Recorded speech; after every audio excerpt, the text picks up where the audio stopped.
भारताचा जीडीपी वाढीचा दर दुसऱ्या तिमाहीमध्ये 8.2% नोंदवला गेला.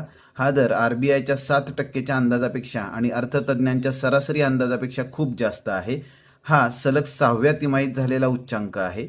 जीव्हीए मॅन्युफॅक्चरिंग क्षेत्राचा जीव्हीए वाढीचा दर 9.1%, मागील तिमाहीत जो 7.7% होता तो आता 9.1% झालेला आहे.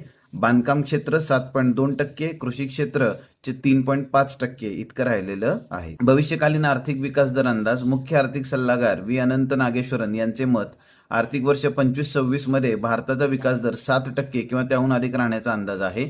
अर्थव्यवस्थेच्या वाढीचा अंदाज आणि कारणे. महागाई कमी झाल्यामुळे आणि कर सुधारणांमुळे लोकांचे उत्पन्न वाढेल व खप वाढेल आणि त्यामुळे आपल्याला वाढीव विकासाचा दर जो आहे तो बघायला मिळत आहे.